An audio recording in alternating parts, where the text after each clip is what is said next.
All right, hello Facebook and hello Instagram. We are on. All right.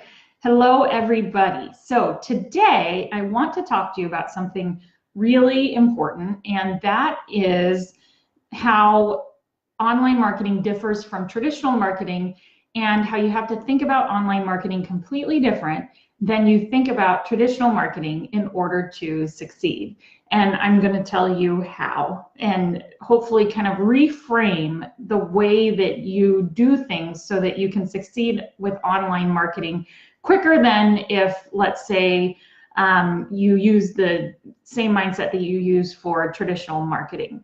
So let's review the mindset that we're used to using when we have done marketing up until about 5-6 years ago, when digital marketing really took off.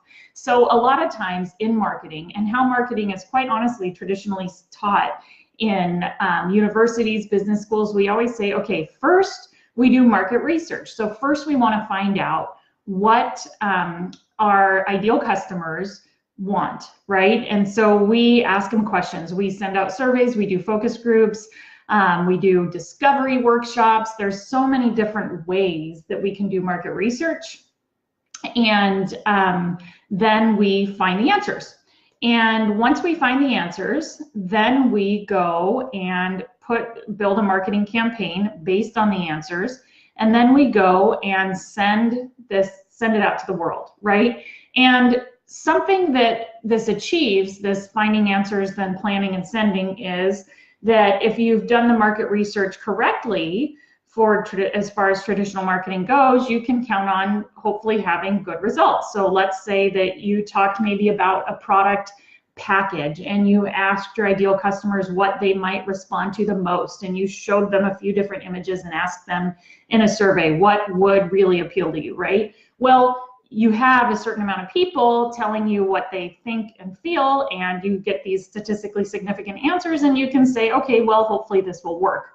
Now, with online marketing, that whole process changes. So with online marketing, I don't advise that you do a ton of this formal market research that we talked about. And the reason why I don't advise that is because online marketing is all about being seen and heard by your ideal customer when they need you. And online marketing can be really hard. Messaging is extremely important for this reason, because the reason online marketing can be hard in this way is that we read, statistically, it's been studied by the American Marketing Association, we read the equivalent of 175 newspapers a day. And so to catch the attention of our ideal customer, we have to cut through all that somehow. And we only have about 6 to 8 seconds to do it, both with images, words, etc. And so your message needs to be so specific to your ideal customer. And a lot of times what happens is when you use all these surveys and focus groups and find the perfect message, you've probably written a pretty generic message because you're tailoring it to the hundreds and hundreds of people who have taken your survey or been in your focus groups or something like that. And so in digital marketing, I always say you need to have intimate conversations with your customers so that you can get some specific words and some specific values to cut through the noise. So instead of saying something generic, you can say something more specific that reaches them right away. And this message gets better and better over time. And then the tactics you use to deliver it get better and better over time. And this is very different than the scenario we first talked about, which was spending so much time on the front end with market research and then launching a campaign that was deemed to be or likely to be pretty successful, and letting that run. In digital marketing, we don't spend as much time on the front end. We do some market research, in the form of, like I said, a great thing to do is have some intimate conversations, right, with ideal customers, and then kind of form our messages and test them and test the tactics.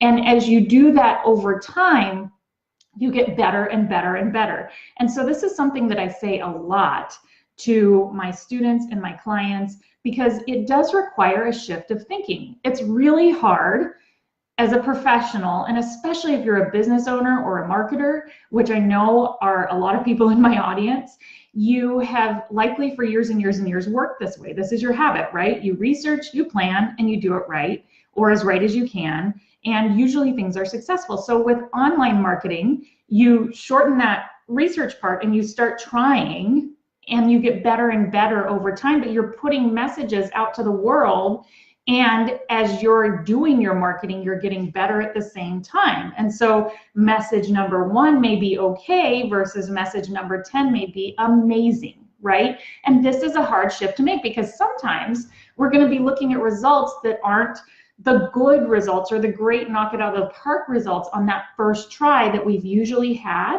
when we've done so much research and planning up front. But the way digital marketing works, we can't count on that anymore. We're not just asking about one product package that will appeal to most of the masses of people. We're talking about hundreds and thousands of messages we're constantly putting out there to try to get to as many ideal customers as we can, who are all somewhat similar but all somewhat different, all of them reading the equivalent of 5 newspapers a day. So it's a lot, right? And so I really want you to think about the fact that every time you put something out there online, you are getting better.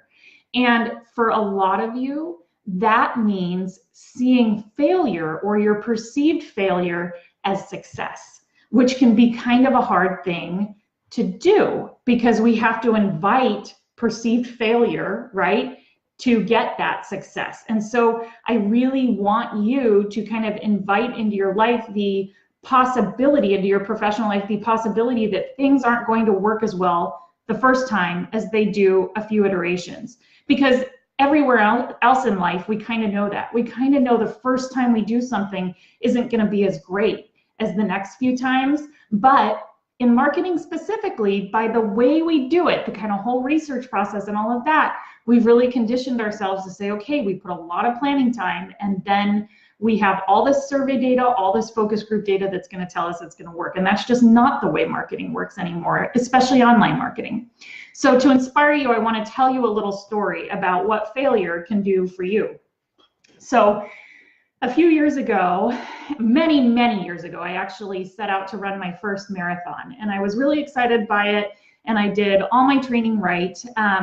Except I sped up the training window, which was my first wrong move. And then I also did it at odd times when the race was not going to be. That's another thing they give you advice about when you go to run something like a marathon. They say kind of test things out, get up really early and do your runs or things like that. Well, so those couple of things, the shorter training window that I gave myself and then kind of not simulating race day, really got me on race day, because I ended up being up and eating breakfast and doing things a lot earlier than I had usually done on my training runs, and I ended up having digestive problems and running a 5.5-hour marathon. And my goal was actually to run the marathon in 4.5 hours.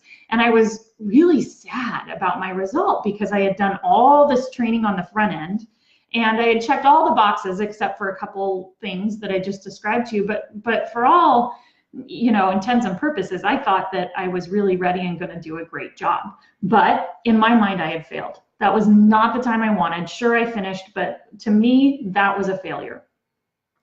So then when I went to run the marathon again a few years later, I definitely had learned some lessons, right? Namely, I did the things differently that had caused me failure in the first place. So I lengthened my training to a regular kind of training regimen for a marathon. And I also simulated race day a few times so that I could really get a feel for what my body needed, exactly when I was going to be running that race, and really worked on kind of my fueling for that race. And that next time I ran the marathon, I ran it in under 4 hours. So now, why is any of this relevant to online marketing? Well, if I had made my goal the first time I ran that marathon of 4.5 hours, would I have run a marathon again? And maybe, maybe not. I think I want to run a marathon again someday, but it's not something, I mean, some people do it every year or whatever, but it's not something that I do every year, right? It's something I do more spread out. And so, you know, would I ever have run a 4-hour marathon compared to my goal of a 4.5-hour marathon if I had made my goal the first time, right? So this failure, right, in my mind of this 5.5-hour marathon led to me doing all the things I needed to do to get a time better than I could ever have imagined, and that most people, a lot of people really strive to get to, right? And that is seen as kind of a great achievement, right, in running at a certain level, amateur running. But anyway, so back to online marketing. When you're putting messages out to the world, every single time you do that, you're strengthening your success. It's like what I just described. When I had something to go off of and had boxes to check in the what went wrong column, I could make a lot more right. But if you only ever have a what went right column and a big launch, and that's how you do your marketing, you research, you launch, well, then you're not going to find the little failures as if you put content, use tactics, and then figure out what's working well and what's not. So that is what I want to convey to you today, is really the great things that can come out of just seeing success or seeing failure as success, not calling it. It's really hard. Again, the way we've worked for years as marketing professionals or business owners, again, we've done things kind of the opposite way, but we have to see these test runs post-launch as success to get better and better and better. So I really want you to try to reframe the way you think about online marketing and the results you're getting in the analytics, and the way that everything is building to a lot of success. But again, the first time you put something out there is not anymore going to be that final, launch or boom to the world, as it is maybe, the fifth or sixth time when you've really honed things, and then it's like, whoa, you see your analytics really take off and you have that shorter research window.